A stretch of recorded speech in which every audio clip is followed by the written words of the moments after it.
নমস্কার, আমি শম্পা সরকার। আজকে নিয়ে এসেছি আলুর দম ম্যাগি মশলা দিয়ে। প্রথমেই নতুন ছোট আলুকে ভালো করে ধুয়ে প্রেসার কুকারে জলে একটু নুন দিয়ে 2 সিটি দিয়ে নেব। এরপর সেদ্ধ আলুগুলোর খোসা ছাড়িয়ে পরিষ্কার করে নেব। এরপর কড়াইতে সর্ষের তেল দিয়ে ওই আলুগুলোই অল্প হলুদ দিয়ে হালকা করে ভেজে নেব। হালকা করে ভেজে নেওয়ার পর আলুগুলো কড়াই থেকে তুলে নেব। এরপর কড়াইতে আরও যদি তেলের প্রয়োজন হয় একটু তেল দিয়ে জিরে আর শুকনো লঙ্কা ফোড়ন দেব।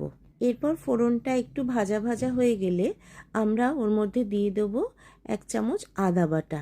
আদা বাটাটাকেও ভালো করে তেলের মধ্যে একটু ভেজে নিতে হবে। আদা হালকা করে ভেজে নেব, বেশি ভাজলে কিন্তু তেতো হয়ে যেতে পারে। এরপরেই এর মধ্যে দিয়ে দেব হচ্ছে টমেটো বাটা। টমেটো বাটা দেওয়ার পরও খুব ভালো করে এটা একটু ভেজে নেব যাতে টমেটোর কাঁচা গন্ধটা চলে যায়। এরপর আমরা এর মধ্যে কিছু গুঁড়ো মশলা দেব, যেমন হলুদ গুঁড়ো, লাল লঙ্কার গুঁড়ো, কাশ্মীরি লঙ্কার গুঁড়ো আর নুন। সব মশলাগুলোকেই টমেটো বাটার সঙ্গে খুব ভালো করে কষিয়ে নেব। এরপর আমরা দেব ওই ম্যাগি মশলা অন্যান্য মশলার সঙ্গে ভালো করে কষিয়ে নেওয়ার পর আমরা ভেজে রাখা আলুটা এর মধ্যে অ্যাড করে দেব। আলুটাকে সব মশলার সঙ্গে মিশিয়ে দেওয়ার পর মটরশুঁটি দিয়ে দেব।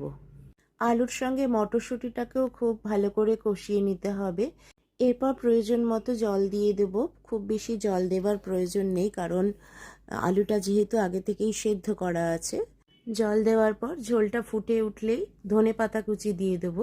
ধনেপাতা কুচি দেওয়ার পর একদম সব শেষে কিন্তু আবারও একটু ম্যাগি মশলা ওপর থেকে ছড়িয়ে সব কিছুর সঙ্গে মিশিয়ে নেব। এই আলুর দম খেতে দুর্দান্ত হয়, আপনারাও বাড়িতে ট্রাই করবেন।